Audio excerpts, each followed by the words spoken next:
47వ అధ్యాయం మొదటి వాక్యాన్ని చదువుతాను. చాలా జాగ్రత్త. అతడు మందిరపు గుమ్మములకు నన్ను తోడుకొని వచ్చాను. మందిరము తూర్పు ముఖముగా ఉండెను. నేను చూడగా మందిరపు గడప క్రింద నుండి నీళ్లు ఉబికి తూర్పుగా పారుచుండెను. ఆ నీళ్లు బలిపీఠమునకు దక్షిణముగా మందిరపు కుడి పక్కను కింద నుండి పారుచుండెను. పిమ్మట ఆయన ఉత్తరపు గుమ్మపు ద్వారముగా నడిపించి చుట్టూ తిప్పి తూర్పునకు పో దారిని బయటి గుమ్మమునకు తోడుకొని వచ్చాను. నేను చూడగా అచ్చట గుమ్మపు కుడి పక్కను నీళ్లు ఉబికి పారుచుండెను. ఆ మనుష్యుడు కొలనూలు చేత పట్టుకొని తూర్పు మార్గమున బయలు వెళ్ళి 1000 మూరలు కొలిచి ఆ నీళ్ల గుండగా నడిపింపగా నీళ్లు చీలమండలం లోతులకు వచ్చాను. ఇక్కడ 47వ అధ్యాయం మొదటి వాక్యంలో అతడు మందిరపు గుమ్మములకు నన్ను తోడుకొని వచ్చాను. చాలా జాగ్రత్తగా వాక్యం ధ్యానం చేద్దాం. దీంట్లో 4 భాగాలు ఉన్నాయి. ఎన్ని భాగాలు ఉన్నాయి? గట్టిగా చెప్తాం ఒకసారి. 4 భాగాలు ఉన్నాయి. దేవుని చిత్తం అయితే ఈరోజు టైం సరిపోతే ఒక భాగం ధ్యానం చేద్దాం. ఈరోజు మొదటి వారం కాబట్టి మొదటి విషయాన్ని ధ్యానం చేద్దాం. దేవుని చిత్తం అయితే ఆ సమయం ఉంటే 2 ధ్యానం చేద్దాం, లేకపోతే 2వ వారం 2వది, 3వ వారం 3వది, 4వ వారం 4 అంశాలు ధ్యానం చేద్దాం. ఇక్కడ అతడు మందిరపు గుమ్మమునకు నన్ను తోడుకొని వచ్చాను. చాలా జాగ్రత్తగా ఉన్నది. ఇక్కడ కూడి వచ్చిన ప్రతి ఒక్కరు మనకు జ్ఞాపకం చేసుకుంటే యెహెజ్కేలుని దేవుడు తన దర్శనములో ఆయన చేయబట్టి ఏం చేస్తున్నాడు తెలుసా? మందిరము లోపలికి తోడుకొని వస్తున్నాడు, అంటే తీసుకొని వస్తున్నాడు. మందిరం లోపలికి ఏం చేస్తున్నాడు? గట్టిగా చెప్పాలి, ఇంకా గట్టిగా. ఎక్కడికి? ఆ మాట చెప్పాలి. మందిరం లోపలికి తీసుకొస్తున్నాడని చెప్పండి. సౌండ్ సరిపోలేదు, ఇంకా సౌండ్. మందిరము లోపలికి ఆయన తోడుకొని వస్తున్నాడట. తోడుకొని రాడు అంటే ఆయన తీసుకొని వస్తున్నాడు. వచ్చేసరికంట ఆ మందిరములో కుడి పక్కన అంటే తూర్పు వైపు ఒక గుమ్మం ఉంది, లేకపోతే ఉత్తరం వైపు ఒక గుమ్మం ఉంది. అక్కడ ఉన్న దాన్ని బట్టి అక్కడ రాశారు తప్ప మందిరానికి తూర్పు గుమ్మమే ఉండాలి, లేకపోతే ఉత్తరపు గుమ్మం ఉండాలి. ఇక చూడండి, చాలా గృహాల్లో మనం చూస్తే, మీరు ఇల్లు కడతారు చాలా మంది, తూర్పు గుమ్మం ఉన్న దానికి చాలా వాల్యూ ఎక్కువ ఉంటుంది. చాలా వాల్యూ ఎక్కువ ఉంటుంది. అది అమ్ముకోవడానికి కూడా చాలా వాల్యూ ఉంటుంది. అలాని తూర్పు వైపు గుమ్మాలు కట్టాలి, తూర్పు ఇలా కాదు. కానీ అది ఎందుకంటే తూర్పు వైపు ఎందుకు గుమ్మం పెడతారంటే ఉదయాన్నే మొదటి సూర్యరశ్మి తూర్పు వైపున సూర్యుడు ఉదయిస్తాడు కాబట్టి ఆ సూర్యరశ్మి మొదటన ఆ గుమ్మములో నుంచి మన ఇంట్లోకి పడితే ఆ ఎండ మన మీద పడితే మనలో ఆరోగ్యం ఉంటది, మనలో చాలా బలం ఉంటుంది, శక్తి ఉంటుంది. ఇంకో మాటలో చెప్పాలంటే డి విటమిన్ పెరుగుతుంది. అందుకని మనం ఆ బలహీనం అయిపోకుండా, నీరసించిపోకుండా ఆ ఎండ ఆ ఛాయలు మన మీద పడితే అది ఆరోగ్యంగా ఉంటది. అందుకని చాలా మంది సూర్యుడు తూర్పును ఉదయిస్తాడు, ఉదయాన్నే తూర్పును వస్తాడు కాబట్టి గుమ్మము తూర్పునుంటే ఆ సూర్య ఆ రశ్మి మన మీద పడినప్పుడు మనం ఆరోగ్యంగా ఉంటామని తూర్పు గుమ్మాలు పెడతారు తప్ప అదొక ఆచారం ఏం కాదు. అదొక ఆచారం ఏమి? ఇంటికి తూర్పు ఉంటేనే ఆశీర్వాదం, ఇంటికి తూర్పు ఉంటేనే మంచిది, అది మేలు, ఇంటికి కలిసి వస్తుంది. లేకపోతే మందిరానికి తూర్పు ఉండాలి. ఇక్కడ కూడా చదివాం కదా, మందిరానికి కూడా తూర్పు ఉండాలి. ఇలా ఎవరు వాక్యాన్ని అలా ఆలోచన చేయదు. Praise the Lord. చాలా జాగ్రత్తగా గమనిస్తే అక్కడ రాసిన ఒక మాట, ఆయన మందిరం గుమ్మములకు నన్ను తోడుకొని వచ్చాను. చాలా జాగ్రత్తగా గమనిద్దాం. ఈ రోజు మందిరం లోపలికి మీరు వచ్చిన వాళ్ళందరూ కూడా మీరు మందిరపు గుమ్మములో నుంచే లోపలికి ఏం చేశారు? గట్టిగా కొంతమంది మాట్లాడట్లా. వచ్చారు. రెండోది ఒక మాట చెప్పనా, దేవుడే మిమ్మల్ని తీసుకొని వచ్చాడు. గట్టిగా, దేవుడు తీసుకొచ్చాడు, అది మీరు వచ్చేసారు. చెప్పండి గట్టిగా. దేవుడే ఈరోజు మందిరంలోకి ఆయనను తోడుకొని వచ్చాడు. వచ్చిన ఆయన ఇప్పుడు యెహెజ్కేలుని ఏం చేస్తున్నాడు అంటే ఆయన చేయి పట్టుకొని యెహెజ్కేలుని పట్టుకొని లోపలికి నడిపిస్తుంటే మందిరము కింద అంటే గుమ్మము కింద నుండి నీళ్లు పారుతా అంట దేవుని మందిరములోకి వచ్చినాయి అంట. వచ్చి ఆ నీళ్లు లోపలికి నీళ్లు వస్తున్నాయి అనుకోండి, ఏమవుతుంది? నీరు లోపల గట్టిగా, అంత తెలుగులేనా? గట్టిగా చెప్తాం ఒకసారి. గట్టిగా ఏమవుతాయి నీళ్ళు లోపల? ఏంటి సౌండ్ రావట్లేదు ఈరోజు? గట్టిగా పెరుగుతాయి లేదా? గట్టిగా అసలు మీ సౌండ్ ఇది కాదు, నాకు తెలిసి. గట్టిగా చెప్పండి. పెరుగుతాయి, నీళ్ళు పెరుగుతాయి. అప్పుడు చూడండి, ఇప్పుడు మీరు స్విమ్మింగ్ పూల్ లోకి వెళ్ళినా, ఫస్ట్ స్విమ్మింగ్ పూల్ లోకి అడుగు పెట్టినా, లేకపోతే నదిలోకి వెళ్ళినా, నదిలోకి అడుగు పెట్టినా, సముద్రంలోకి వెళ్ళినా, సముద్రంలో అడుగు పెట్టినా ఫస్ట్ మోకాళ్ళలోతే ఉంటాయి నీళ్ళు, అంతేనా? పాదాల్లోతే. చెప్పండి గట్టిగా. తర్వాత లోపలికి వెళ్తే మోకాళ్ళలోకి వస్తాయి, ఇంకా లోపలికి వెళ్తే నడువులోకి వస్తాయి, ఇంకా లోపలికి వెళ్తే పీకల్లోకి వస్తాయి, ఇంకా లోపలికి వెళ్తే ఏం చేస్తాం? మునిగిపోతాం. మనం ఏం చేస్తాం? చూడండి, ఇప్పుడు ఇక్కడ ఈ మందిరము లోపల కంటే నీళ్లు వస్తున్నాయంట. నీళ్లు వస్తుంటే దేవుడు యెహెజ్కేలును పట్టుకొని మందిరంలోకి తీసుకొని వెళ్తున్నాడు, మందిరంలోకి నడిపిస్తున్నాడు.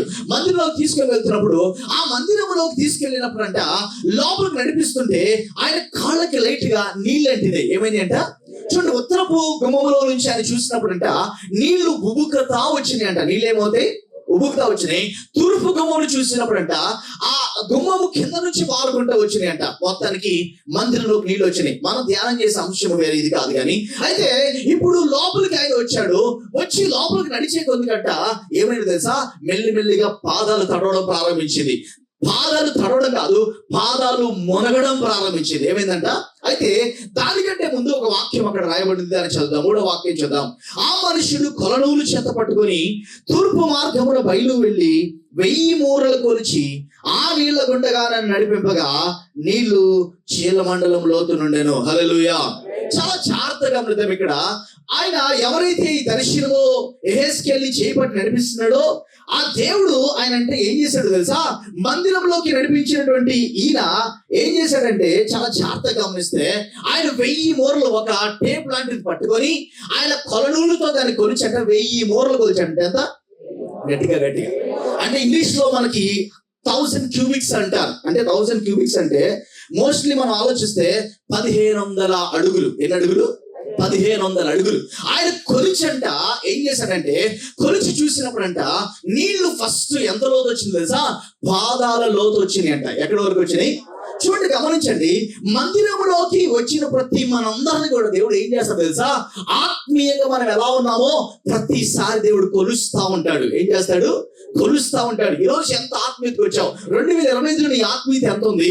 2026లో నీ ఆత్మీయత పెరిగిందా లేకపోతే ఆత్మీయత తగ్గిందా అని ఆయన కొలనూలుతో ఆయన ఎప్పుడు నిన్ను కొలుస్తా ఉంటాడు. చాలా జాగ్రత్తగా గమనిస్తే దేవుడు మందిరానికి మనం తోడుకొని వచ్చినప్పుడు ఆయన కుమ్మంలోంచి మన లోపలికి నడిపించాక ఒక్కసారి నువ్వు మందిరంలోకి వచ్చావంటే నేను మాట చెప్పనా, ఆయన లెక్కలు ప్రారంభిస్తాడు. అంటే ఆయన కొలుస్తాడు. ఎంత ఈ వారం ఆత్మీయంగా నువ్వు ఎంత బలపరచబడ్డావు, ఈ నెల ఆత్మీయంగా నువ్వు ఎంత బలపరచబడ్డావు, ఈ సంవత్సరం నువ్వు ఆత్మీయంగా ఎంత బలపరచబడ్డావని దేవుడు ఆత్మీయతని కొలుస్తా ఉంటాడు. హల్లెలూయా.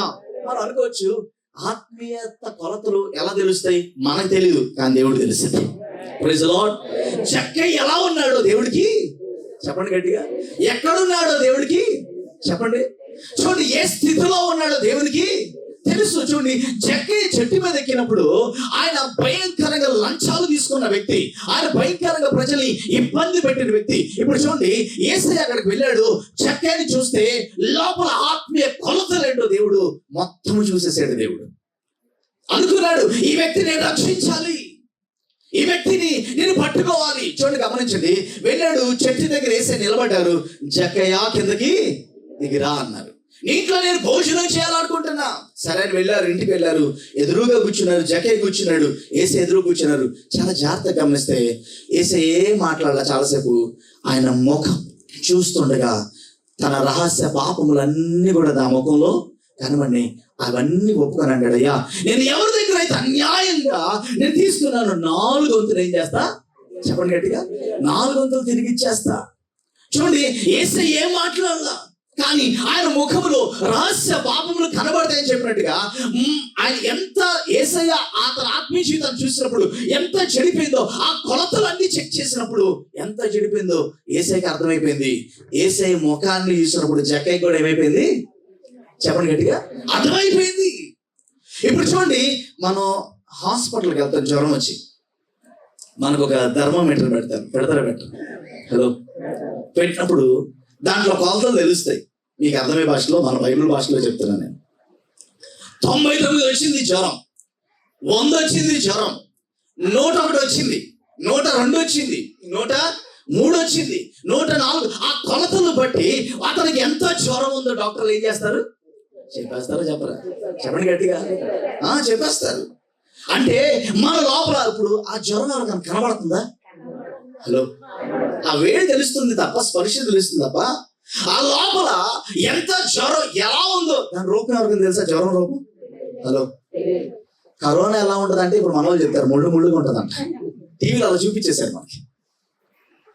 చూడండి, ఆ కొలతలు డాక్టర్కి ఒక జ్వరం కొలతలే తెలిస్తే ఆత్మీయత కొలతలు దేవుడు ఖచ్చితంగా ఏం చేయగలడు? కొలవగలడు. ఆయన చూడగలడు. నువ్వు మందిరంలోకి ఒక్కసారి ప్రవేశించావంటే ఆ రోజు నుండి దేవుడు నీ కొలతలు చూస్తా ఉంటాడు. ఆయన ఇప్పుడు ఎహెజ్కేలు అంట లోపలికి తీసుకువెళ్ళారంట. ఆ నీళ్లు లోపలికి ప్రవహించినాయి అంట.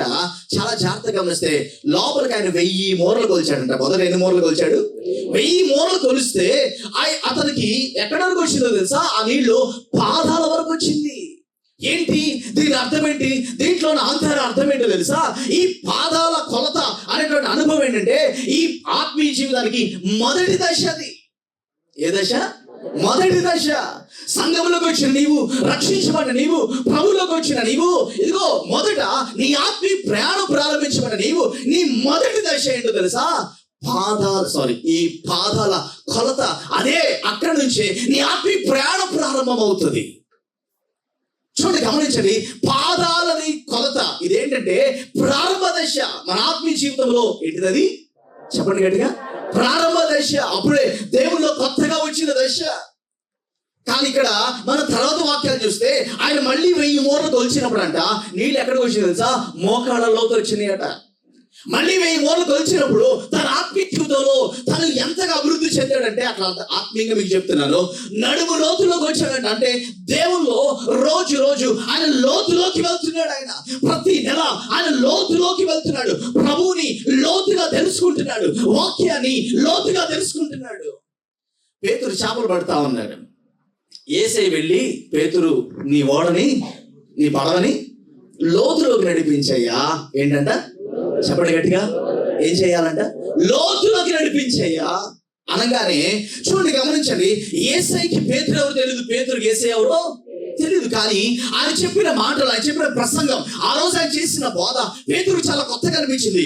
ఈయన ఎవరో తెలియకపోయినా ఈయన మాటలు ఏదో శక్తి ఉంది, ఈయన మాటలు ఏదో గొప్పతనం ఉంది. ఈ ఒక్కసారి కొంచెం లోతులోకి నడిపిద్దామని చెప్పి ఆ ధోని లోతులోకి నడిపిస్తే యేసయ్య వెళ్ళి అక్కడ కూర్చొని అప్పుడు అంటారు, పేతురు ఇప్పుడు ఏం చెయ్యి? వలవేయ్యా. లోపలికి వెళ్తేనే, వల వేస్తేనే దేవుని కార్యాలు మనం చూడగలం.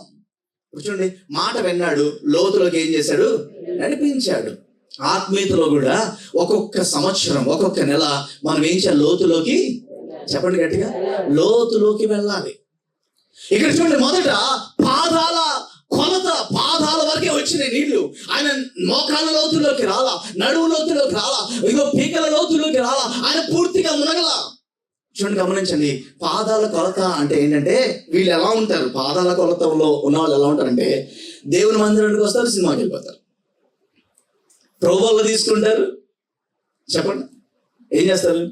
సినిమాకి వెళ్ళిపోతారు. చూడండి, ఆ ప్రారంభ దశ ఆత్మీయ జీవితంలో ఈ పాదాల కొలత ఉన్నవాళ్ళు ఇలా ఉంటారు. ఉదయం లేచి ప్రార్థన చేసుకున్నా చేసుకోకపోయినా వాళ్ళకేం ఇబ్బంది? చెప్పండి గట్టిగా. దేవుని భయం వాళ్ళకి ఏమంతగా. ఎందుకంటే వాళ్ళ ప్రారంభ దశ, వాళ్ళు అప్పుడే వాళ్ళ ఆత్మీయ జీవితాన్ని కొనసాగిస్తుంటారు. కానీ నీ ఆత్మీయ దశ అక్కడితో ఆగిపోకూడదు. అక్కడి నుంచి నువ్వేం చేయాలి తెలుసా? మోకాళ్ళ లోతులోకి వెళ్ళాలి. ఏం చేయాలి? చెప్పండి గట్టిగా. మోకాళ్ళ. బైబిల్లో నుంచి ఒక వ్యక్తిని మీకు పరిచయం చేస్తాను. చూడండి, ఆదికాండము 13వ అధ్యాయము మొదటి వాక్యం చదివి 8వ వాక్యం చదువుదాం. అబ్రాము తనకి కలిగిన తన భార్యను తనతో కూడానున్న లోతును వెంట పెట్టుకొని వెళ్ళాను. చాలా జాగ్రత్తగా గమనించండి. అక్కడ అబ్రాము తనకి కలిగిన సమస్తమును, తన భార్యను తనతో కూడానున్న లోతును వెంట పెట్టుకొని, ఎవరినంట? లోతును. 8వ వాక్యం చూద్దాం ఒకసారి. 7వ వాక్యం నుంచి చూద్దాం. అప్పుడు అబ్రాము పశువుల కాపరులకును కలహం పుట్టెను. ఆ కాలమందు కనానీయులు, పెరిజ్జీయులు ఆ దేశంలో కాపురం ఉండిరి. కాబట్టి మనము బంధువులము గనుక నాకు, నీకును, నా పశువుల కాపరికి కలహం ఉండకూడదు. ఈ దేశమంతయు నీ ఎదుట ఉన్నది కదా, దయచేసి వేరుగా నుండుము. నీవు ఎడమ తట్టుకు వెళ్తే నేను కుడి తట్టుకును, నీవు కుడి తట్టుకు వెళ్ళేళ్ళ లోతు చెప్పగా చాలు. చూడండి ఇక్కడ గమనించండి, ఇక్కడ ఒక దేవుడు అబ్రాహాముతో చెప్పాడు, నువ్వు లేచి నేను చూపించే దేశానికి వెళ్ళు అన్నారు. బయలుదేరి వెళ్ళేటప్పుడు తన సహోదరుడి కొడుకైన లోతును కూడా వెంట పెట్టుకుని వెళ్ళాడు. ఎవరిని? మనం ఈరోజు అబ్రహాం గురించి కాదు కానీ లోతు గురించి ధ్యానం చేయబోతున్నాం. ఇప్పుడు చూడండి, ఇతను కూడా బయలుదేరి వెళ్ళాడు. అందుకే మొదటి వాక్యం చూస్తే తనతో కూడా నన్ను లోతుని వెంట పెట్టుకుని ఐగుప్తు నుండి నెగేబునకు లోతుని వెంట పెట్టుకుని వెళ్ళాడు, తోడు పెట్టుకుని వెళ్ళాడు. అయితే అబ్రాహాముకి ఎలా వస్తుందో అంత లేకపోయినా సమృద్ధి అయినటువంటి ధనము, సమృద్ధి అయినటువంటి గొర్రెలు, సమృద్ధి అయిన మేకలు లోతు కూడా గట్టిగా ఉన్నాయి.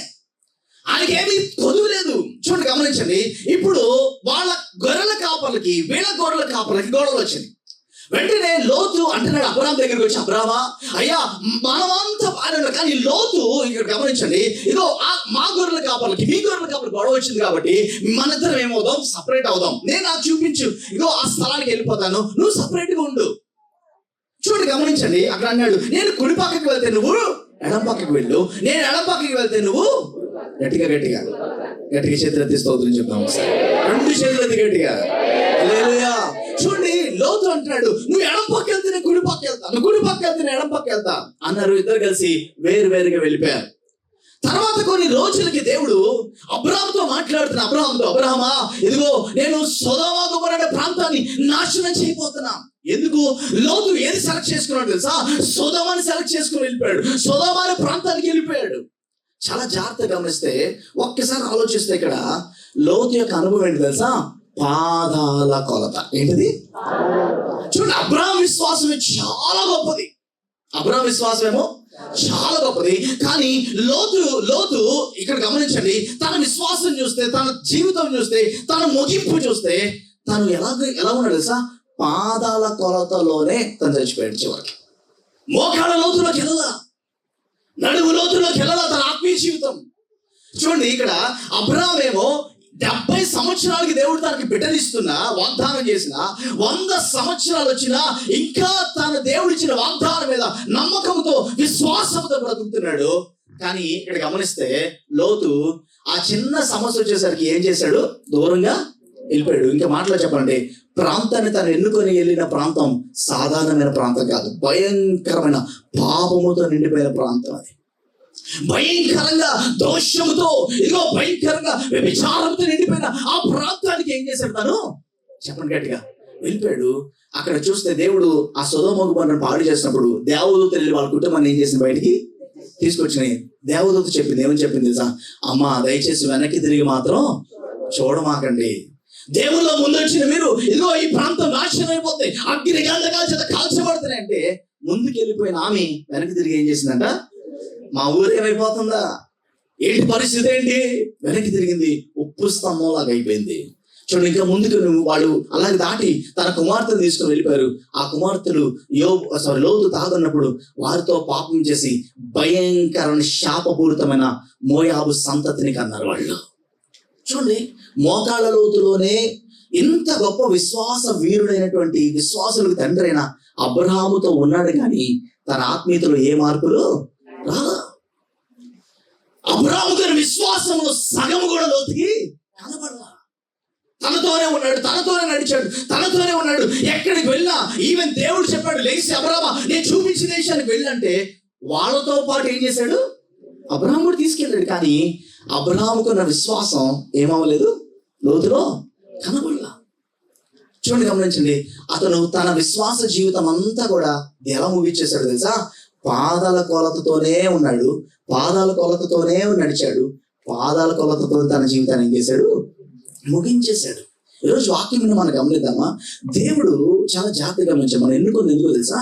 ప్రతి సంవత్సరం మనం లోతులో ఏమవ్వాలి? వెళ్తూ ఉండాలి. దేవుళ్ళు ఏమవుతుండాలి? బలపడతా ఉండాలి. దేవుళ్ళు లోతులోకి వెళ్తా ఉండాలి.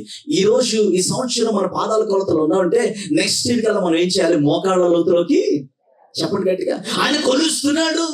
ఆయన కొలనూలు చేత పట్టుకొని నీ ఆత్మీయ జీవితాన్ని ఆయన కొలుస్తున్నాడు. ఆయన మా ఫ్రెండ్ ఉంటాడు విజయవాడలో, అంటాడు దేవుడి థర్మోమీటర్ కనిపెట్టినట్టుగా మన ఆత్మీయ జీవితాన్ని కూడా కొలత చేసే ఒక థర్మోమీటర్ ఉంటే బాగుండేది. ఎవరి ఆత్మీయ జీవితంలో ఏంటో ఏమైపోద్ది అర్థమైపోతా అంటూ ఉంటాడు.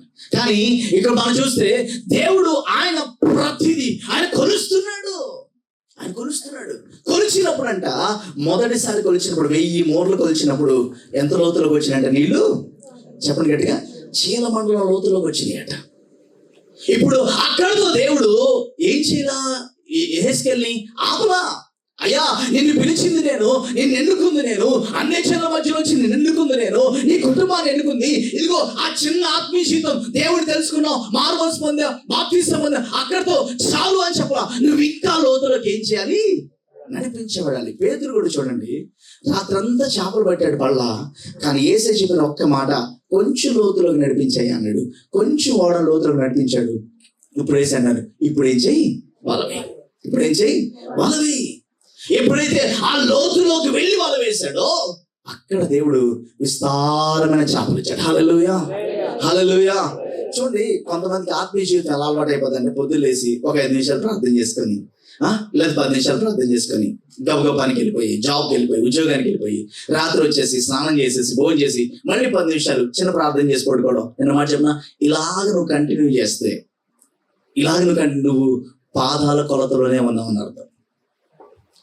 పాదాల కొలతలో ఉంటే వాళ్ళు చేస్తున్న 10 నిమిషాల ప్రార్థన దేవుడితో ఎక్కువ సంబంధం ఉండదు. వారికి ఎక్కువగా దేవుని గురించి ఆలోచన చేయరు. ఇటు లోకము గురించి ఆలోచిస్తారు, ఇటు దేవుని గురించి ఆలోచిస్తారు. అది వారి ప్రారంభ దశ. కానీ నీ ఆత్మీయ జీవితం ఆ ప్రారంభ దశతో ఏం చేయబడకూడదు? ముగించబడకూడదు.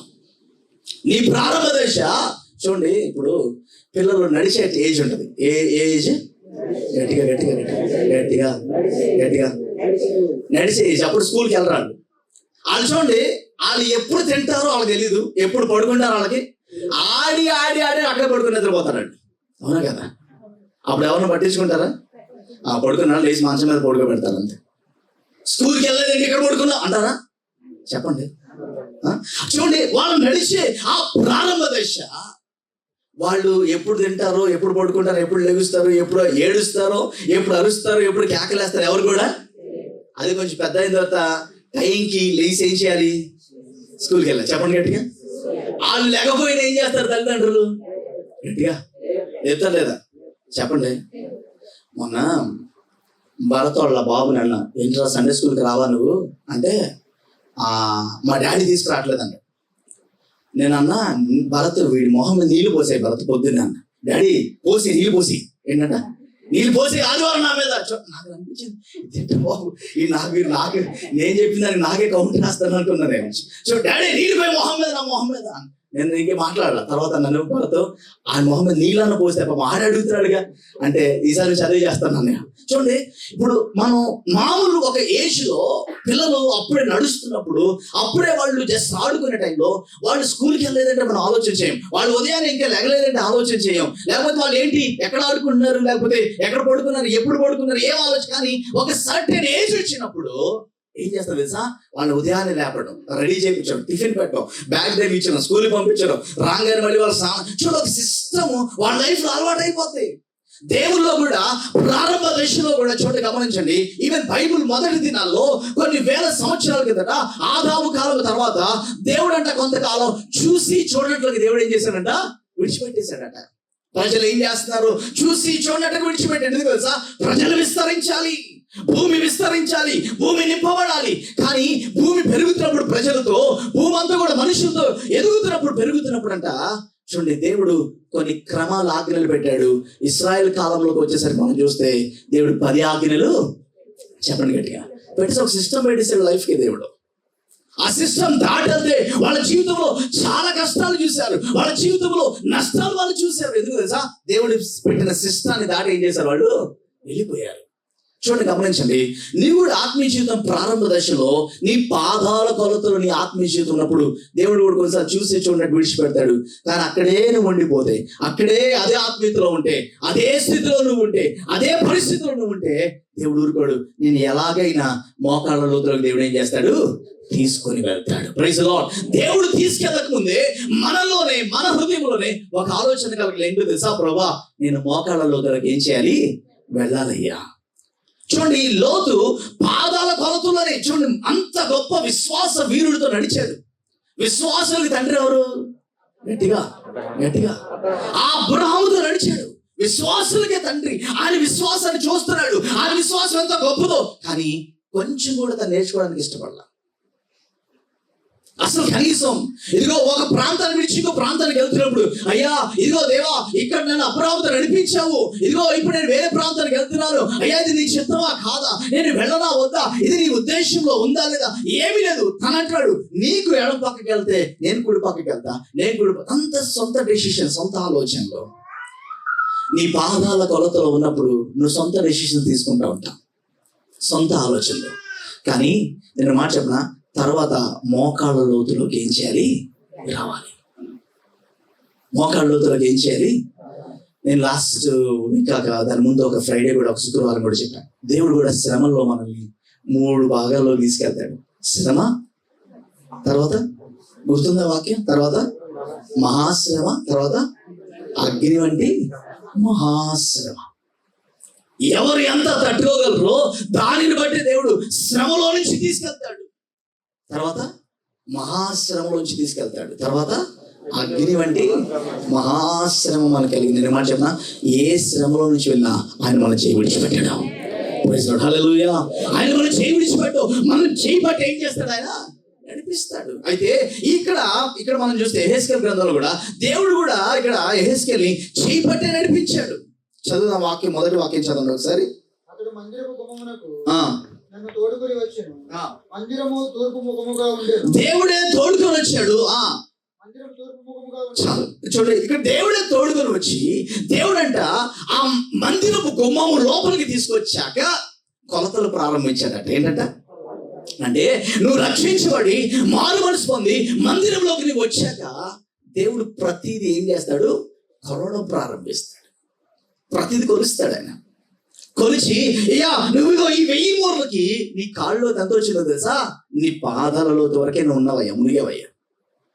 మళ్ళీ 1000 మూరలు కొలిచాడు. దేవుడు కొలిచి అన్నాడు, అయ్యా ఇప్పుడు నీళ్ళు ఎక్కడి వరకు వచ్చినాయి, చెప్పండి గట్టిగా, మోకాళ్ళలోతో వచ్చినాయి అయ్యా. మనం అనుకుంటాం జస్ట్ ఆదివారం చర్చికి రావడం, వెళ్ళిపోయి మళ్ళీ మనం పని చేసుకోవడం, ఆదివారం రావడం, వాక్యం వినడం, వెళ్ళిపోవడం, లేచి ప్రార్థన చేసుకోవడం, అయిపోయింది. ఇదే కాదు, ఒక్కటి గుర్తుపెట్టుకోవాలి మన మైండ్లో. ఏంటో తెలుసా, దేవుడు ప్రతిరోజు మనల్ని ఏం చేస్తున్నాడు, కొలుస్తున్నాడు. మన ఆత్మీయ జీవితం ఏ స్థాయికి వచ్చింది, ఎలా ఉన్నాం, ముందుకంటే ఈరోజు ఎలా ఉన్నాం, పడిపోయామా, లేకపోతే ఇంకా బలపడ్డామా, దేవుళ్ళ ఇంకా ఎదుగుతున్నామా, లేకపోతే దేవుళ్ళ ఇంకా దిగజారిపోయామా అని ఆయన ఎప్పుడు మనల్ని ఏం చేస్తున్నాడు, ఆయన కొలుస్తా ఉంటాడు. కొలిచినప్పుడు నేను మాట చెప్పిన, ఆయన కొలిచినప్పుడు నీ ఆత్మీయ జీవితంలో దేవునికి గొప్పగా నువ్వేం చేయాలి, కనబడాలి. యేసయ్య ఆకలి కొని ఒక చెట్టు దగ్గరికి వెళ్ళారు. ఏంటది, ఏం చెట్టు అది, అంజూరపు చెట్టు. చెప్పండి గట్టిగా, చెట్టు, అంజూరపు చెట్టు దగ్గరికి వెళ్ళారు. అది ఆ కాలం కాదు, పండ్లు ఇచ్చే కాలం కాదు. కానీ ఆయన ఆకలి కొని వెళ్ళినప్పుడు మాట చెప్పిన, అక్కడ పండ్లు లేకపోయేసరికి యేసయ్య శపించండి. అందరూ అన్నారు, అదేంటయ్యా, అసలు అది పండ్ల కాలం కాదు కదా, పండ్లు కాసే కాలం కాదు కదా, నువ్వు ఎందుకు దాన్ని శపించావు. ఆయన శపించగానే మళ్ళీ తిరిగి వచ్చేసరికి అది వాడిపోయింది. అది చాలా జాగ్రత్తగా గమనిద్దాం. యేసయ్య ఆకలి కొని అక్కడికి వెళ్ళినప్పుడు అదేం పెట్టలేకపోయింది, గట్టిగా ఆహారం పెట్టలేకపోయింది అంజూరపు చెట్టు. యేసయ్య ఆకలి తీర్చలేకపోయింది. ఈరోజు మాట చెప్పిన, అంజూరపు చెట్టు ఎవరు కాదు, నీవు నేనే. ఆయన కొలిచి వచ్చినప్పుడు ఆయన ఆకలి కొని మన దగ్గరకు వస్తాడు. ఇదిగో ఈ బిడ్డ నిలబెట్టుకొని నేను ఈ కార్యం చేయాలి, ఈ బిడ్డ నిలబెట్టుకొని ఈ పని నేను జరిగించాలి, ఈ బిడ్డ నిలబెట్టుకొని ఈ గొప్ప కార్యాలు నేను చేయాలి, ఈ బిడ్డ నిలబెట్టుకొని ఈ కార్యాలు చేయాలి. మన దగ్గరకు వచ్చినప్పుడు మనం ఆత్మీయతలో ఆయన ఆకలి తీర్చక పాదాల కొలతలోనే మనం ఉండిపోతే, నేను మాట చెప్పిన, మనం నిజంగా దేవుని చేత దీవించబడలేము. మనం ఆయన కొలుస్తాడు. ఆయన ఆకలి కొని మన దగ్గరకు వస్తాడు. ఆయన ఆకలి కొని మన దగ్గరకు వచ్చినప్పుడు ఆకలి తీర్చే ఆత్మీయత, ఆకలి తీర్చే ఒక గొప్ప పరిశుద్ధత, ఆ నీతి, దేవుడు ఏదైతే మన దగ్గర ఆశించాడో, ఏది ఆశించి మన దగ్గరకు వస్తున్నాడో అది మన దగ్గర కనబడినప్పుడు మాట చెప్పిన, దేవుడు మనల్ని నెక్స్ట్ లెవెల్కి మనం నడిపించలేడు. ఆయన కొలిచే టైం కల్లంట, ఆయన మన చెట్టు దగ్గరికి వచ్చే టైం కల్లంట ఎలా ఉండదు తెలుసా, ఆయన ఏ స్థానంలో ఏది మన దగ్గర ఆశించి వచ్చాడో అది మన దగ్గర కనబడుగాక. ప్రైజ్ లార్డ్, హల్లెలూయా, హల్లెలూయా. చూడండి, గమనించండి. కానీ ఇక్కడ జక్కయ్య, అయ్యా నీ ఇంటికి నేను వద్దామనుకున్నానంటే, ఇంటికి వెళ్తే యేసు ఏదైతే వాళ్ళ ఇంటికి వెళ్ళింది ఆశించి వెళ్ళాడో అది ఖచ్చితంగా దేవుడు అక్కడ చూశాడు. ఆయన జరిగింది అక్కడ. జక్కయ్య ఎప్పుడైతే అక్కడికి వెళ్ళాడో, ఏసయ్య కూడా అక్కడికి వెళ్ళారో, ఏ విషయం కొరకు ఏ ఉద్దేశంతో జక్కయ్య ఏసయ్య ఇంటికి వెళ్ళారో నేను మాట చెప్పనా, అది ఆ పని జరిగాకే ఏసయ్య మళ్ళీ తిరిగి వెనక్కి, చెప్పండి గట్టిగా, ఏ ఆత్మీయత అయితే ఇతరులో కనబడాలనుకున్నారో అది కనబడింది. ఏ పాపం ఒప్పుకోలేదు కనబడాలనుకున్నాడో అది ఆయనకి ఏసయ్య కనబడింది. ఏదైతే జక్కయ్య ఇంట్లో ఆ రక్షణ ఇవ్వాలనుకున్నారో, ఇవ్వడానికి ఏ ఆత్మీయత కావాలో, ఏ పాపం అయితే ఒప్పుకోవాలో అది దేవుడు ఏసయ్య చెప్పక ముందే జక్కయ్య ఏం చేశాడట, ఒప్పుకున్నాడట. ఏం చేశాడు, అయ్యా నేను ఎవరి దగ్గర అయితే 400 తీసుకున్నాను అన్యాయంగా, వాళ్ళు తిరిగి, చెప్పండి గట్టిగా, తిరిగి ఇచ్చేస్తా. తన పాపాన్ని తను ఒప్పుకున్నాడు. ఏసయ్య జక్కయ్య ఇంటికి ఏ ఆకలితో వెళ్ళాడు, ఆకలి ఏమైపోయింది, తీరిపోయింది. చక్కగా ఆశీర్వదించి వచ్చేసాడు. ఈరోజు మన దగ్గరికి ఏసయ్య ఏ ఆకలితో వస్తున్నాడు, ఆకలి మనం తీర్చగలుగుతున్నామా? చూడండి, గమనించండి. ఆయన ఏ కొలతలతో మనం కొలుస్తున్నాడో ఆ కొలతలు కొలిచినప్పుడు ఆ కొలతలకి తగినట్లుగా మనం ఉంటున్నామా? చాలా జాగ్రత్తగా ఆలోచిద్దాం ఒకసారి. మందిరం లోపలికి నువ్వు వచ్చాక నిన్ను కొలుస్తాడు ఆయన. ఒకసారి కొలిచి విడిచిపెట్టాడు, రెండోసారి మళ్ళీ కొలుస్తాడు. ఈ సంవత్సరం కొలుస్తాడు, వచ్చే సంవత్సరం కొలుస్తాడు, తర్వాత సంవత్సరం కొలుస్తాడు. అందుకే చూడండి, గమనించండి. బాప్తిస్మం ఇచ్చి యోహాను అంటాడు, చెట్టు వేరున గొడ్డలి ఉంచబడింది, ఫలింపని ప్రతిదిగా నరకబడుతుంది. ఈరోజు ఆయన నీ దగ్గరికి వచ్చేసరికి ఫలించి కనబడితే అది నీకు ఆశీర్వాదం. ఆయన వచ్చేసరికి మన ఇంట్లో కారో, మనకు ఒక బైకో, ఒక ఇల్లో, ఇది కాదని ఫలించడం. ఆయన మన దగ్గరికి వచ్చేసరికి మన మెడలో బంగారము, లేకపోతే మన బీరువాలో బంగారము, లేకపోతే మన చేతిలో డబ్బు, ఇది కాదు ఫలించడం. దేవుడు అనుకున్న ఆత్మీయత మనలో కనబడితేనే మనం ఏం చేసినట్టు, ఫలించినట్టు. చెప్పండి, ఏం చేసినట్టు, ఫలించినట్టు. ఆయన కొలతలతో కొలిచినప్పుడు మన ఆత్మీయ జీవితం ఏ స్థితిలో ఉంది చూడండి, గమనించండి. మందిరంలో కూడా ఈ 4 రకాల ప్రజలు ఉంటారు. దేవుడు కొలిచినప్పుడు పాదాల కొలతతో సరిపోయినంత ఆత్మీయ జీవితం ఉంటుంది కొంతమందికి. కొంతమంది దేవుడు కొలిస్తే వాళ్ళు ఎంతవరకు మునిగి ఉంటారు ఆత్మీయతలో, ఎంతవరకు బలపడి ఉంటారు, మోకాళ్ళలో వరకు బలపడి ఉంటారు. కొంతమంది దేవుడు కొలిస్తే ఇదిగో నడుము లోతు వరకు వాళ్ళ ఆత్మీయ జీవితంలో వాళ్ళు మునిగి ప్రభువులో బలంగా వెళ్తున్నాడు కనబడతారు. మళ్ళీ ఆయన కొలిస్తే పూర్తిగా మునిగిపోయిన స్థితిలో, అంటే దేవుడు ఏదైతే ఆశించాడో, ఏదైతే ఏ పిలుపుతో పిలుచుకున్నాడో, ఏ తల్లిదండ్రులు రూపించబడక మునిపే ఏ విషయం కొరకు అయితే ఆయన ఎన్నుకున్నాడో ఆ పనంతా సంపూర్తిగా చేసిన వాళ్ళు ఆయనకి కనబడతారు. మనం అనుకోవచ్చు, దేవుడి కోయంబత్తూరు నన్ను తీసుకొచ్చింది ఈ పని కొరకు, ఈ ఉద్యోగం కొరకు అనుకుంటాం మనం. కానీ దానికంటే ముందు దాని వెనకాల ఆత్మీయ జీవితం విషయానికి పెద్ద ప్లాన్ ఉంటుంది. ఆయన చేసిన ప్రణాళికలు చాలా గొప్పగా ఉంటాయి, చాలా ఉన్నతంగా ఉంటాయి, చాలా గొప్పగా ఉంటాయి. మనం అనుకుంటే పని కోసమే దేవుడు నన్ను తీసుకొచ్చాడు. పని కోసం నేను తేవాలనుకుంటే ఎగ్జాంపుల్ ఆలోచించండి. మీ ఊర్లో కూడా దేవుడు పనిని అభివృద్ధి చేసి మీకోసం పని ఇస్తాడు కూడా. చెప్పండి గట్టిగా. అవి కాకపోతే నీ వైజాగ్లోనే పని ఇచ్చేవాడు, లేకపోతే ఇంకో స్థానంలోనే పని ఇచ్చేవాడు. పని కొరకు దేవుడు ఆ ధనం దేని కొరకు తెలుసా? కేవలం మనం పోషించబడ్డం కొరకు మాత్రమే. కానీ ఆయన కోయంబత్తూరు మనం నడిపించింది ఒక ఆత్మీయంగా మనం రూపుదిద్దడానికి. Praise the lord. ఆత్మీయతలో బలపరచబడడానికి, దేవుళ్ళలో బలంగా ఎదగడానికి, పాదాల లోతులోనే నువ్వు ఆగిపోవడానికి కాదు. దేవుడి సంఘానికి మందిరం లోపలికి నడిపించింది పాదాల కొలతతోనే. నువ్వు ఆగిపోకూడదు. నువ్వు ఏ లోతులోకి రావాలి? చెప్పండి గట్టిగా. మోకాళ్ళ లోతులోకి రావాలి. ఏ లోతులోకి రావాలి? మోకాళ్ళ లోతులోకి రావాలి. చూడండి, బైబిల్లో మరొకసారి ఆ వాక్యం చదివి మనం 2వ దాంట్లో కూడా మనం వెళ్దాం. ఒకసారి హెస్కేలు 47వ అధ్యాయంలోకి వెళ్దాం. ఒకసారి చెప్పండి, చదవండి. ఆయన మరి 1000 మూరలు కొలిచి నీళ్ల గుండగా నడిపించగా నీళ్లు ఏ లోతుకు వచ్చినాయి అంట? చెప్పండి గట్టిగా. ఏ లోతుకు వచ్చినాయి? ఫస్ట్ ఏ లోతుకు వచ్చినాయి అంట? గట్టిగా. పాదాల లోతులోకి వచ్చినాయి. ఇప్పుడు ఆ నీళ్లు మళ్ళీ 1000 మూరలు దేవుడు ఏం చేశాడు? కొలిచినప్పుడు ఆ ఆత్మీయ జీవితం గాని, తన పరిశుద్ధత గాని, తన నీతి గాని, దేవుల్లో తను నిలబడిన ఆ గొప్పతనం గాని, తన దేవుల్లో నిలబడినప్పుడు ఏ లోతులోకి వచ్చాడట? గట్టిగా మోకాళ్ళ లోతులోకి రావడం అనేది దేవుడు మనకిచ్చే గొప్ప కృప. Praise the lord. ప్రతి విషయంలో ఇక ఆత్మీయ జీవితంలో లోతులోకి వచ్చిన నీవు, పాదాల కొలత నుంచి మోకాళ్ళ లోతులోకి వస్తున్న నీవు. దాని అర్థం ఏంటి తెలుసా? ఇక నువ్వు మోకాళ్ళ లోతులోకి వచ్చిన నీవు ఎలా ఉంటావు తెలుసా? ఏది కావాలని ఏం చేస్తావు? గట్టిగా ఏది కావాలని ఏం చేస్తావు? చెప్పండి, ఏం చేస్తారు? ఇది చాలా ఇంపార్టెంట్ ఆత్మీయ జీవితం. మోకాళ్ళ అనుభవం లేకుండా ఆత్మీయ జీవితం మనం ఏమి సాధించలేము. మోకాళ్ళ లోతు, మోకాళ్ళ అనుభవం లేకుండా దేవుని దగ్గర నుంచి ఏమి పొందుకోలేము. నువ్వు పాదాలు కలుగుతున్నాడు ఆగిపోయి పొద్దున్న 10 నిమిషాలు ప్రార్థన చేసుకొని వెళ్ళిపోయి ఆ ధనాన్ని, నువ్వు కష్టపడిన ఆ ధనాన్ని చూసుకుంటా అదే గొప్పగా నువ్వు ఆశిస్తే దేవుడు అంటాడు, బాబు నేను దాంట్లో కాదు, మోకాళ్ళ లోతులోనే ఉందయ్యా. నెక్స్ట్ నువ్వు ఎక్కడికి వెళ్ళాలి? చెప్పండి, ఏ అనుభవంలోకి వెళ్ళాలి? మోకాళ్ళ అనుభవంలోకి వెళ్ళిపోవాలి. మోకాళ్ళ అనుభవంలోకి వెళ్ళిపోతే మనకి ఏది వచ్చినా ఏం చేస్తాం మనం? చెప్పండి, ఏం చేస్తాం? మోకాళ్ళు వేసి ప్రార్థన చేస్తాం. అమ్మకి ఫోన్ చేయి, నాన్నకి చెప్పండి, అత్తగారు మాకు ఇది పెట్టలేదు, మామగారు ఇది పెట్టలేదు అనం.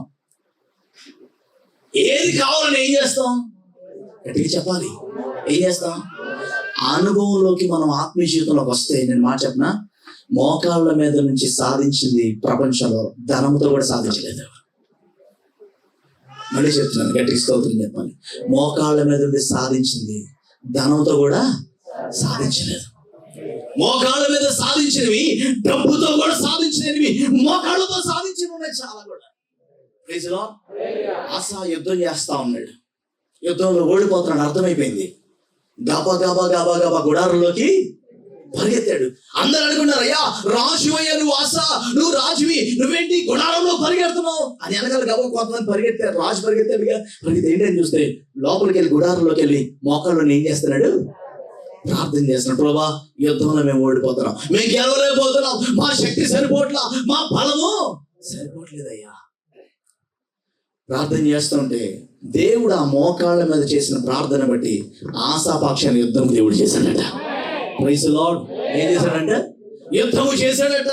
నేను మాట చెప్పనా, ఇదిగో పాదాల కొలతలు నువ్వు పొందుకోలేనివి, ఇదిగో ధనముతో నువ్వు పొందుకోలేనివి, ఇదిగో బంగారముతో నువ్వు పొందుకోలేనివి, నీ జ్ఞానముతో పొందుకోలేనివి, నీ శక్తితో పొందుకోలేనివి, నీ పలుకుబడితో పొందుకోలేనివి మోకాళ్ళ మీద నుండి పొందుకోవచ్చు.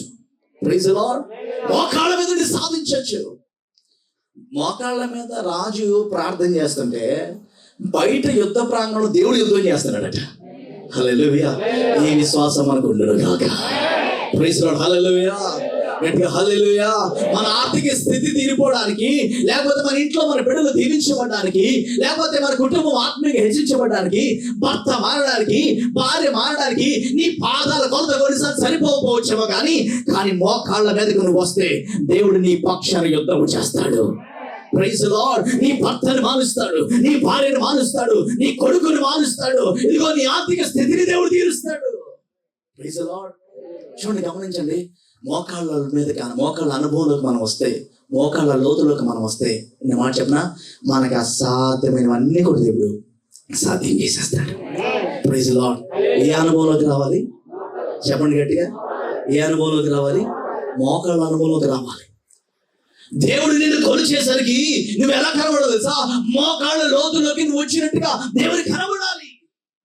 2013 నుంచి నువ్వు ఇప్పటివరకు ఇంకా పాదాల కొలతలోనే ఉన్నావా? ఒకవేళ 2016లో చర్చికి వచ్చావు, 2020లో చర్చికి వచ్చావు, కోవిడ్ తర్వాత చర్చికి వచ్చావు, ఇప్పటి వరకు ఇంకా పాదాలకు కొలత మీద, నీ శక్తి మీదే, నీ బలం మీదే, నీ జ్ఞానం మీదే, నీ చదువుల మీదే, నీ తెలివితేటల మీద ఆధారపడుతున్నావా? నేను మాట చెప్పనా, ఒక్కసారి మోకాళ్ళ అనుభవం మీదకి వచ్చి చూడు. ఒకసారి మోకాళ్ళ మీద అనుభవం మీదకి వచ్చి చూడు. ఒకసారి నీ జీవితంలో నువ్వు సాధించలేనివన్నీ దేవుడు సాధ్యం చేసి చూపిస్తాడు ఆయన. Praise the Lord. హల్లెలూయా. గట్టిగా హల్లెలూయా. నేను యుఎస్ టికెట్స్ కోసం ప్లాన్ చేస్తా ఉన్నా. బాగా దగ్గర 1,30,000 రూపాయల టికెట్లు అమెరికా వెళ్ళి రావడానికి. ఆ ఉదయాన్నే దేవుడు అంటున్నాడు, ఉదయం 8 గంటల నుంచి రాత్రి 8 గంటల వరకు నువ్వు మోకాళ్ళ మీద లేకపోతే ప్రార్థనలో గడపాలి, బయటకు వెళ్ళకూడదు. మనం అనుకోవచ్చు, ప్రార్థన చేస్తే డబ్బులు వస్తాయా? ప్రార్థన చేస్తే డబ్బులు రావు. ప్రార్థన చేస్తే దేవుడు సహాయం వస్తుంది. అది డబ్బు అయి ఉండొచ్చు, ఇంకోటి అయి ఉండొచ్చు, ఇంకోటి ఏదైనా అవ్వచ్చు. ఉదయం 8 గంటలకు ప్రార్థనా గదిలోకి వెళ్ళి, ప్రభువా ఇది నువ్వు తీసుకెళ్ళండి చిత్తమైతే, ఇది నీ చిత్తం కాబట్టి నువ్వు వీసా ఇచ్చావు కాబట్టి నువ్వు అద్భుతం చేయాలి ప్రభా అని ప్రార్థన చేస్తే రాత్రి కరెక్ట్గా 8 గంటలకి ₹1,00,000 నా అకౌంట్లో పడినాయి. చేతులు ఎత్తిస్తోందని చెప్పారు. హల్లెలూయా. నువ్వు ఒక్క రోజు ఒకసారి గమనించండి. నువ్వు ఒక రోజంతా కష్టపడితే నీకు 1,500 వస్తాయి. కానీ నువ్వు ఒక రోజంతా మోకాళ్ళ మీద ప్రార్థన చేసాడు, నీ సమస్యలు ఎలా తీరుస్తుంది దేవుడు చూడు. ఈ విశ్వాసంలోకి రావాలి. దేవుడు ఎందుకే మనకు ప్రార్థనలు నియమిస్తుంది, అందుకే ప్రార్థన చేపిస్తుంది, అందుకనే మోకాళ్ళ లోతులోకి రమ్మంటుంది. ప్రతిదీ నీ కష్టం, నీ శక్తి, నీ బలం, నీ తెలివి ఇదొక లెవెల్ వరకే, అది పాదాల కొలత వరకే అది. కానీ మోకాళ్ళ అనుభవంలోకి నువ్వు వస్తే, మోకాళ్ళ లోతులోకి వస్తే, నేను మాట చెప్పిన దేవుని మీద ఆధారపడితే ఎలా ఉంటుందో మన కనులారా చూస్తాం, మన జీవితం అనుభవిస్తాం మనం. చూడండి, గమనించండి. ఇప్పుడు దేవుడు మళ్ళీ 1000 మూరలు కొలిచాడు. ఎన్ని మూరలు కొలిచేసరికి ఈ హేస్కేల్ ఎక్కడికి వచ్చాడంట? తన నీళ్ళు ఎక్కడికి వచ్చినాయంట?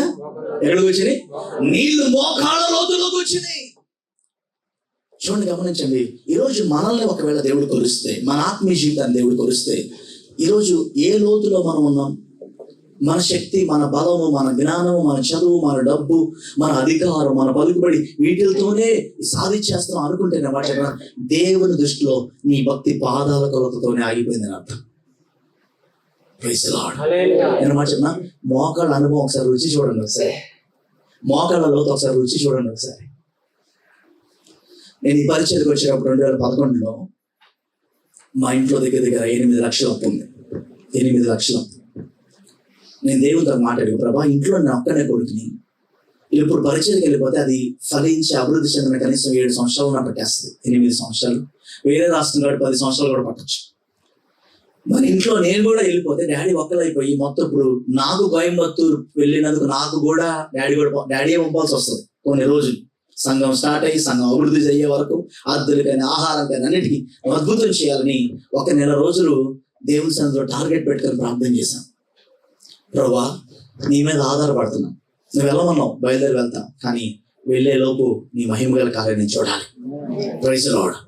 మా ఇంట్లో ఒక ప్లాన్ చేసుకున్నాం. ఏంటంటే డాడీ అప్పటికి 2011లో అప్పటికి జాబ్లో ఉన్నారు. డాడీ ఆఫీస్కి వెళ్ళిపోవాలి. ఉదయం 9 గంటలకు వెళ్ళిపోతే సాయంకాలం 6 గంటలకు వస్తారు. మిగతా టైం మేము ముగ్గురం 2 గంటలు ఒకరు ప్రార్థన గదిలోకి వెళ్ళి రావడం, అప్పుల గురించి ప్రార్థన చేశాం. మళ్ళీ 2 గంటలు వెళ్ళి ప్రార్థన చేశాం. అక్క వచ్చేసాక మమ్మీ వచ్చేసాక నేను, నా తర్వాత అలాగే రాత్రి పగలు ఏప్రిల్ నెల డేట్ 1వ తారీఖు నుంచి ప్రార్థన చేయడం ప్రారంభించాను. నేను ఎందుకు చెప్తున్నానంటే మోకాళ్ళ అనుభవంలో పరలోకం తెరవబడుతుంది. Praise the Lord. నీ దేవుడు నీకు సహాయం చేస్తాడు. ప్రార్థన చేస్తాను, ప్రభా అద్భుతం చేయి, నేను ఇక్కడ నుంచి వెళ్ళే లోపు అయ్యా నువ్వు అప్పులు తీర్చాలి ప్రభా. ప్రార్థన చేస్తా ఉన్నాం. 24 రోజులు ఏ సమాధానం రాలేదు దేవుని దగ్గర నుంచి. 24 తారీఖు వరకు, 25వ తారీఖు వరకు, ఏప్రిల్ 1 స్టార్ట్ చేసాం. 25 వరకు ఏ సమాధానం రాల. 26వ తారీఖున డాడీ ఎందుకు ఉదయాన్నే లేచి మొబైల్ ఓపెన్ చేస్తే డాడీ అకౌంట్లో 7.5 లక్షలు పడి 7.5 లక్షలు పడి గట్టిగా చదవలేదు. 7.5 లక్షలు పడి ఏంటని చెప్పి గబగబా బ్యాంక్ వాళ్ళు అసలు పడ్డానికి ఛాన్స్ లేదు. ఫోన్ చేశారు బ్యాంక్ వాళ్ళకి, సార్ ఇగో ఇలాగ మాకు అకౌంట్లో డబ్బులు పండి అండి 7 లక్షలు, అది బ్యాంక్ తరపు నుంచి పండి అంటే, మీరు ఒకసారి రండి సార్ ఆఫీస్కి మాట్లాడండి. డాడీ బ్యాంక్ వెళ్ళారు. వెళ్తే వాళ్ళు చెప్పిన మాట ఏంటంటే, మీ లోను తీరిపోయిన తర్వాత కూడా మీ శాలరీ నుంచి మేము డబ్బులు కట్ చేసాం. తీరిపోయింది, ఎప్పుడో తీరిపోయింది, సంవత్సరం ఉంది, కానీ మేము డబ్బులు కట్ చేస్తానమ్మా.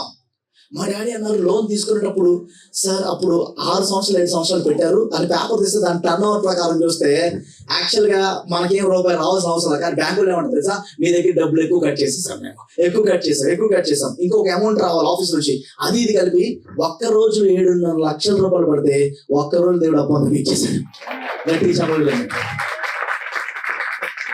ఒక 50,000 లక్షల రూపాయలు మాత్రం ఇచ్చే వరకు అప్పాలో ఉండింది. అప్పుడు దేవుడికి చెప్పా, ప్రభా ఇప్పుడు బయలుదేరి వెళ్తున్నాను, నాకేం ఇబ్బంది లేదు, ఇక వాళ్ళు తింటే పడుకుంటే చాలు, నా కష్టం నేను పడతాను. బయటికి వెళ్ళి అక్కడికి వెళ్ళాక మమ్మీ వాళ్ళు తిన్నారు లేదా, డాడీ వాళ్ళు తిన్నారు లేదా, ఆలోచన నాకు ఉండకూడదు. నేను ఎందుకు ఈ మాట చెప్తాను చెప్పిన, మోకాళ్ళ అనుభవంలో ఒక ప్రత్యేకమైన ఆశీర్వాదం ఉంది. Praise the Lord. నీ అప్పు కోసం, లేకపోతే మీకు ఫీజులు కట్టడం కోసం, పిల్లల కోసం, దానికోసం కష్టపడండి, పని చేయదని చెప్పను, ఉద్యోగాలకు వెళ్ళొద్దని చెప్పను, కానీ దాంతో పాటు ఖచ్చితంగా నీకు మోకాళ్ళ అనుభవం ఉండాలి. Praise the Lord. ఏముండాలి? మోకాళ్ళ అనుభవం ఉండాలి. ప్రభు దగ్గర సహాయాన్ని కోరుకునే అనుభవం ఉండాలి. కొంతమందికి నేను ఎలాగైనా అప్పు తీర్చేస్తా, అప్పు చేశాను, నేను అలాగే అప్పు తీర్చేస్తా, ఇంకొక దగ్గర అప్పు చేయడం కాదు. దేవుని దగ్గర మనం ఆయన సన్నిధిలో పెరుగుతున్నాం. మనం నేను దేవుడు కొలిచినప్పుడు నీ విశ్వాసం ఎలా ఉండదు తెలుసా?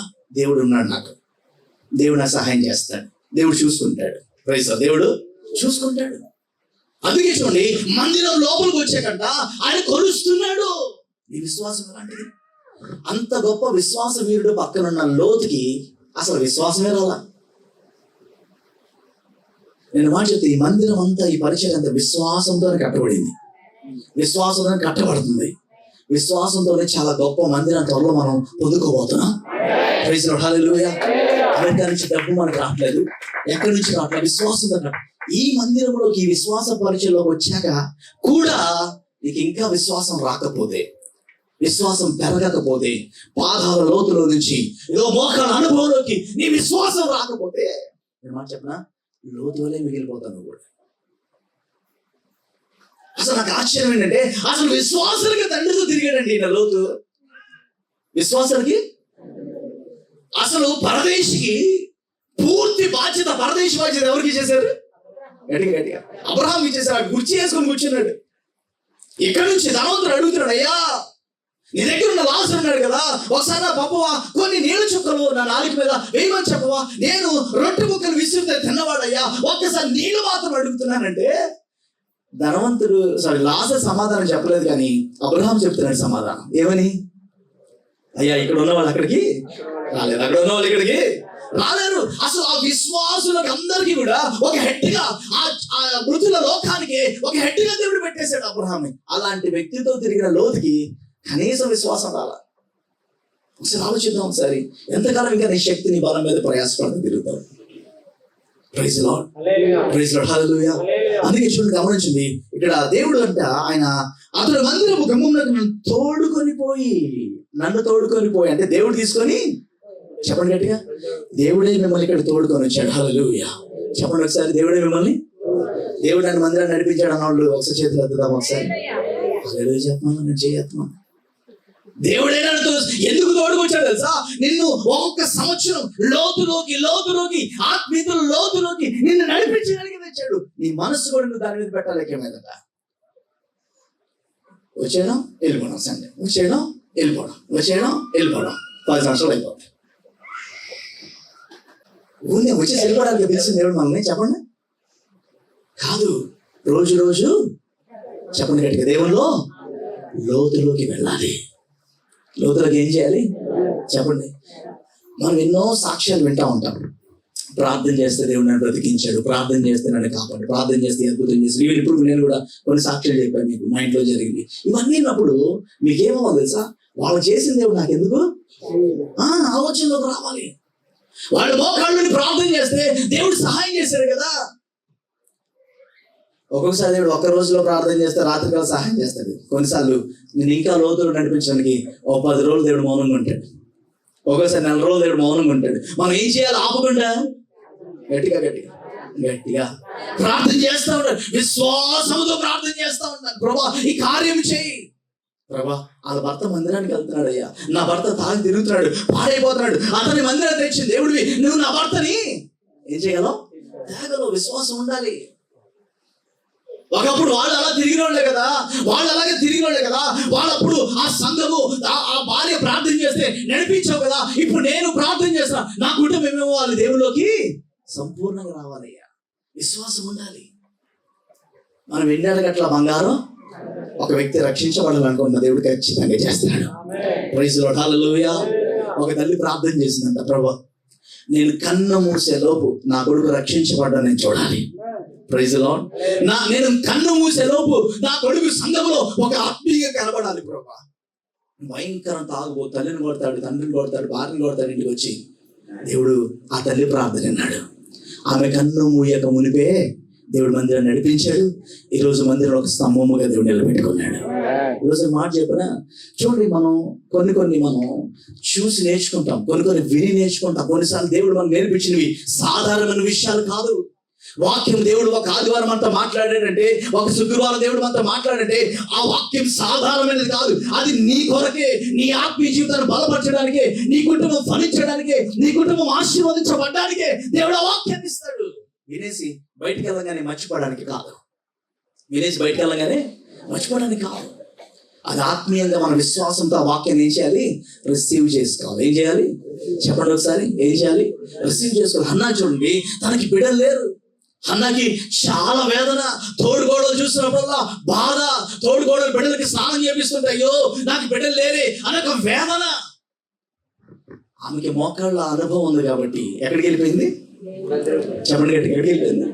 చెప్పండి. దేవుని మందిరానికి వెళ్ళిపోయింది. ఒకవేళ పాదాలు లోతున్న వాళ్ళు ఏమంటారు తెలుసా? ఎందుకన్నాయా అక్కడికి వెళ్ళి ప్రార్థన చేస్తున్నావు, నువ్వు ఎక్కడికి వెళ్ళాలి? అసలు ఇప్పుడు లెక్క ప్రకారం అయితే హాస్పిటల్కి వెళ్ళాలి. ఎక్కడికి వెళ్ళాలి? చెప్పండి గట్టిగా, ఎక్కడికి వెళ్ళాలి? హాస్పిటల్కి వెళ్ళాలి, వైద్యుడి దగ్గరికి వెళ్ళాలి. నీకు బిడ్డలు కలగట్లేదంటే ఏ ప్రాబ్లం నీ గర్భంలో ఉందో అది చూపించుకో. ఆ మందు వాడు, ఆ టాబ్లెట్లు వాడు. నేను టాబ్లెట్లు వాడద్దని చెప్పట్లా నేను, కానీ దానికంటే దేవుని మీద మనకు విశ్వాసం ఎక్కువగా ఉండాలి. Praise Lord, praise lord.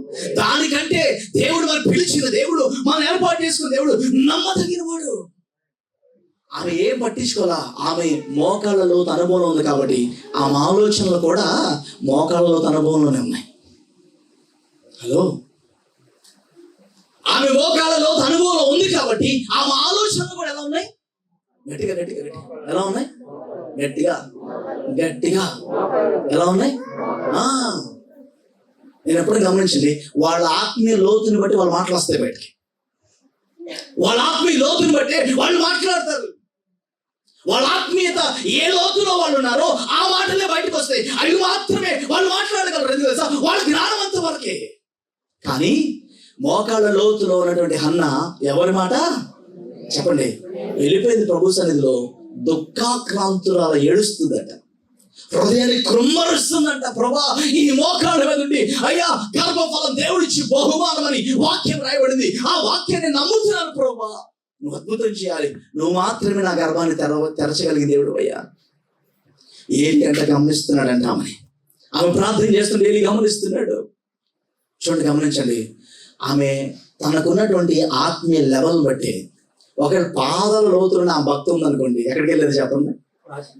చెప్పండి గట్టిగా, హాస్పిటల్కి. అంటే నేనేమంటానంటే హాస్పిటల్కి వెళ్ళొద్దని చెప్పట్లే, కానీ ఆమె మనసులో హాస్పిటల్ కంటే కూడా ఎవరి మీద ఎక్కువ విశ్వాసం ఉంది? గట్టిగా గట్టిగా దేవుడి మీద ఉంది. దేవుడు తెలుస్తాడు, నా గర్భాన్ని దేవుడు తెలుస్తాడు, నాకు మంచి బిడ్డనిస్తాడు. చూడండి, తన ఏ కొలతతో అయితే కొలచబడిందో ఆ కొలతలో తన మాటలు ఆలోచనలు వస్తున్నాయి బయటికి. తన ఆలోచనలు అలా ఉన్నాయి. వెళ్ళింది, ప్రార్థన చేసింది. తిరిగేటప్పుడు దైవజనుడు అంటున్నాడు, అమ్మా వచ్చేయట ఇదే నాటికల్లా నీ కౌగిట్లో ఒక కుమారుడు ఉంటాడు. ఈరోజు నీ విశ్వాస జీవితం ఏ లెవెల్లో ఉంది? బైబిల్లో మన హెబ్రీ రాసిన పత్రికలో చూస్తే విశ్వాస వీరులు ఉన్నారట. ఏంటంట? గట్టిగా గట్టిగా గట్టిగా గట్టిగా గట్టిగా గట్టిగా. మీరు ఖాళీ ఉన్నప్పుడల్లా అధ్యాయం చదువుతూ ఉండండి. ఖాళీ ఉన్నప్పుడల్లా ఒక అధ్యాయం చదువుతూ ఉండండి. నాకు కూడా అనిపిస్తుంది, ఒకవేళ ఇంకా బైబిల్లో ఇంకా రాస్తే ఆ విశ్వాస వీలు పట్టిలో నేను కూడా ప్రభు అనిపిస్తుంది నాకు. దేవుడు మన ఎందుకో చెప్పేశాడు ముందు, ఒక సొన్నైనను ఒక పొల్లైనను కలపమాకండే, పాలు విజయం అనే పేరు ఇక్కడ కుదరదని చెప్పేశాడు దేవుడు. ఇక్కడ కుదరపోయినా మన విశ్వాసానికి జవాబు అక్కడ నుంచి రాబోతుంది. ప్రైజ్ లార్డ్, హల్లెలూయా, ప్రైజ్ లార్డ్, హల్లెలూయా. ఇక్కడ చూడండి, గమనించండి. ఆ విశ్వాసుల వీరుల పట్టికలో వాళ్ళంట విశ్వాసంతో రాజ్యాలు జయించారంట, విశ్వాసంతో అగ్నిబలాన్ని చల్లార్చారంట, విశ్వాసంతో సింహాల నోళ్ళని చెప్పండి చెప్పండి.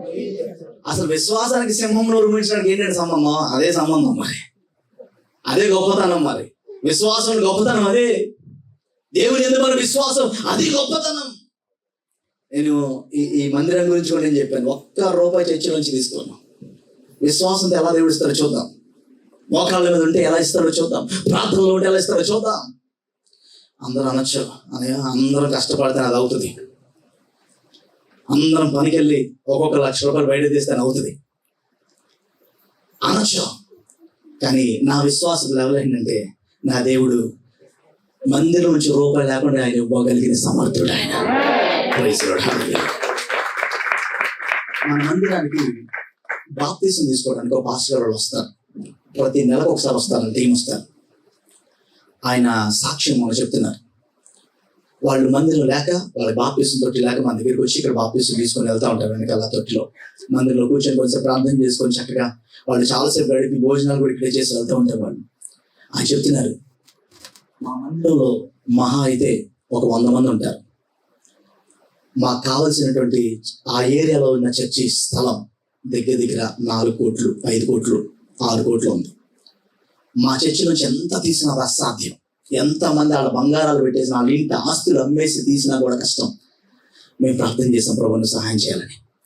ఒక ఆయన వచ్చాడంటే వెనకాల కూర్చున్నాడు, ఆరాధన అయిపోయిందంట. పాస్టర్ గారి దగ్గర వచ్చి ప్రార్థన చేయించుకున్నాడు. ఏంటి పాస్టర్ గారు, హాస్పిటల్ కింద ఆరాధన చేస్తున్నారు, హాస్పిటల్కి ఇబ్బంది ఉండదా మీ సౌండ్ వల్ల, మీ మైక్ వల్ల? అంటే ఎందుకు ఉండదండి వాళ్ళు అసలు హాస్పిటల్ కింద చర్చే పెట్టకూడదు, కానీ ఎందుకో దేవుడు మరి వాళ్ళ మనస్సు హృదయాన్ని తెరిచి కొన్ని రోజులు మేము ఆరాధన చేసుకుని కృప చూపించాడు. మేము సౌండ్ ప్రూఫ్ ఏం చేయాల, సౌండ్ వెళ్తుంది పైకి, పేషెంట్లు ఇబ్బంది పడుతున్నారు అనగానే ఆయన అన్నాడంట, బ్రదర్ మీకు ఇష్టమైతే మీరు స్థలాన్ని చూడండి, ఎన్ని కోట్లైనా నేను ఇస్తాను,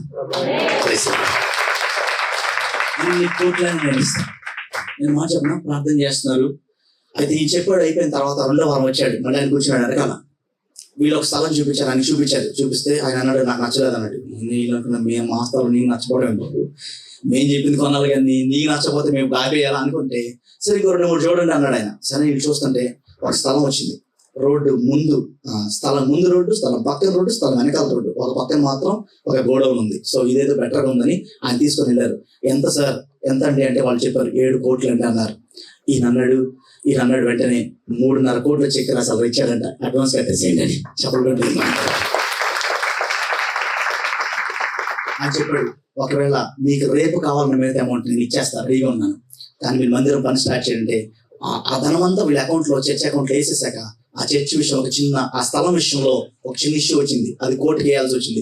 కోర్టులోంచి పర్మిషన్ తీసుకోవాల్సి వచ్చింది. అయితే ఆ స్థలం ఓనర్ మీకు అమ్మేస్తాను, మీరు తర్వాత ఏదైనా చేసుకోండి. అప్పుడు వీళ్ళు అన్నారు, కాదండి మీ పేరు మీద ఉన్నప్పుడు ఇదంతా చేసేసి మా పేరు మీదకి వస్తే మంచిదని వీళ్ళే ఆ స్థలం ఆయన పేరు మీద ఉండగానే కోర్టుకి వేశారు. కోర్టులో దానికి సంబంధించిన పర్మిషన్స్ ఏదైతే ఆ స్థలానికి లింకులు ఉన్నాయో ఆ లింకులన్నీ సపరేట్ చేసి ఈ సపరేట్ స్థలం అని వాళ్ళ పేరు మీద ఉన్నప్పుడే కోర్టు నుంచి తీర్పు వచ్చేసింది, ఆ లెటర్ వచ్చేసింది. దేవుని కృప వల్ల ఆ 7 కోట్లు కట్టాలని దేవుడు కృప చూపించాడు.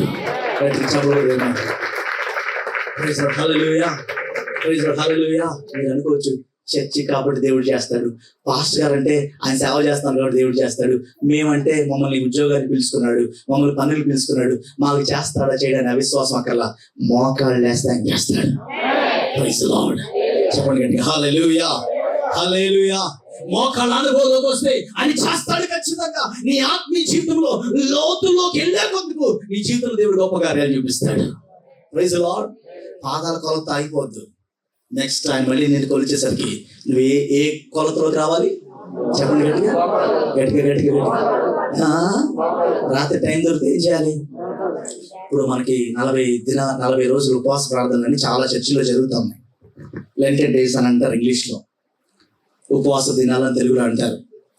యాక్చువల్గా 70 సంవత్సరాల తర్వాత అనుకుంటా, ఇప్పుడు రీసెంట్గా చెప్పిన మాట, ముస్లింలకి మనకి ఒకే రోజు ఉపవాసాలు స్టార్ట్ అయినాయంట, ఒకే రోజు ఉపవాసాలు అయిపోతున్నాయంట. దీన్ని ముస్లిం దేశాలు, క్రైస్తవ దేశాలు చాలా సంబరంగా చేసుకుంటూ ఉన్నాయి.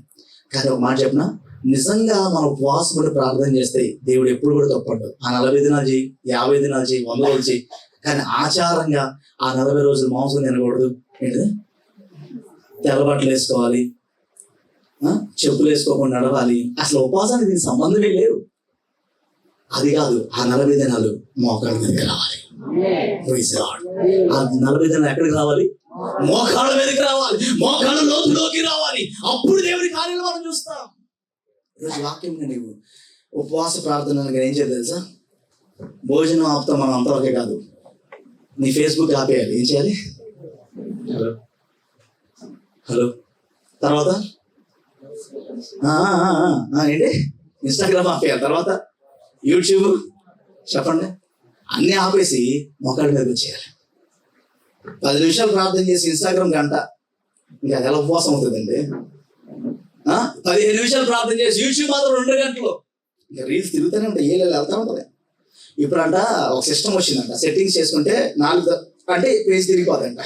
వచ్చింది, అది కూడా వచ్చింది. ఈ ఏరు గంట ఎప్పుడు వచ్చేస్తున్నట్టు నరాలు బలహీనం అయిపోతున్నాయని కొత్త సిస్టమ్ తీసుకొచ్చాను. 4 అలా అంటే చాలంట, పేజ్ వెళ్తుందంట. నేను మొన్న అవునా కదా ట్రై చేస్తే నిజంగా సక్సెస్ అయింది అది. చూడండి, గమనించండి. చూడండి ఏమవుతుంది, ఈ రీల్ తర్వాత ఆ రీల్ తర్వాత.